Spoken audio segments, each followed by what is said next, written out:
Hello, my name is Katherine Knowles. I'm a third-year PhD student in the English department at Michigan State University and one of the graduate student organizers for the Newberry Library's 2022 Multidisciplinary Graduate Student Conference. Today, I'd like to introduce you to a guidebook published in 1923, created by John Bartholomew and Sons, as well as Ward, Lock and Company. It's titled A Pictorial and Descriptive Guide to Stratford-upon-Avon, the home of Shakespeare, with excursions in the neighborhood. This guidebook is part of the Roger S. Baskes collection at the Newberry. As you can see, the front and back covers and the spine of the book are fairly straightforward. It is a red-covered book with no dust jacket. The front cover is primarily taken up by an image of a version of the old Stratford Borough's town seal, which was also briefly adopted by the town council. The back is an advertisement for a kind of tea. The spine and cover only mention Ward, Lock and Company, a publishing house founded in 1854 that specialized in cheap periodicals, reference works, and novels.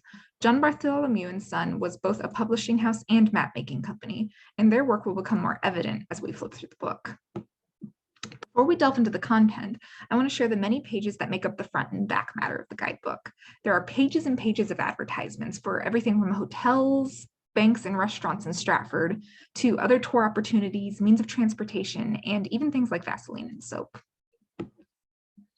Here we see a main feature of this guidebook, a fold-out map of Stratford-upon-Avon and the surrounding area. There are several smaller maps that fit onto a single page in the guidebook, but this one is by far the most extensive in both size and scope. This brief video demonstrates how the map can be folded back into the book.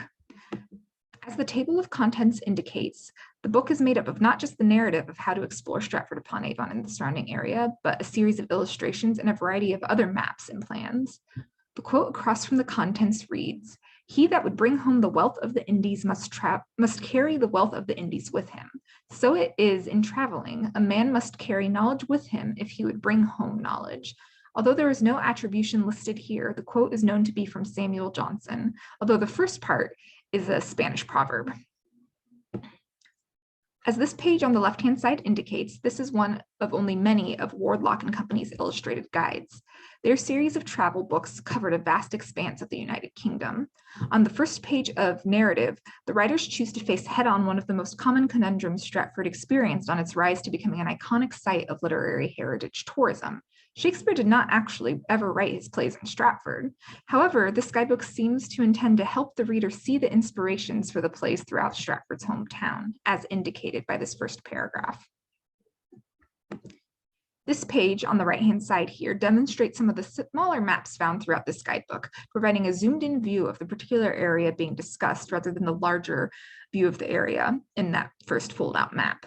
Additionally, this guidebook, as many others do, tries to encourage visitors to interact with the town in a particular order depending on how and where they approach it, as demonstrated through this suggested itinerary. In the language describing visiting Shakespeare's birthplace, which is pictured here, there are many references to pilgrims. Throughout the Victorian period, literary tourism increased steadily throughout England, and as Bardolotry also began to increase, Shakespeare rose to the status of national poet and playwright. When visiting Shakespeare's birthplace became considered an important element of reinforcing Shakespeare's iconic status in the cultural imaginary, this language continued to increase and is still tied to the birthplace in Stratford today. Part of the reason pilgrimage and other religious language was initially incorporated into these trips was due to the fact that churches, where often authors' gravesites were the initial attraction for many towns participating in literary tourism. Prior to the mid to late 19th century, Holy Trinity Church and Shakespeare's grave were the main attractions in the town. As you can see in this quote here, the guidebook tries to reinforce how the visitor is supposed to receive and then respond to the church.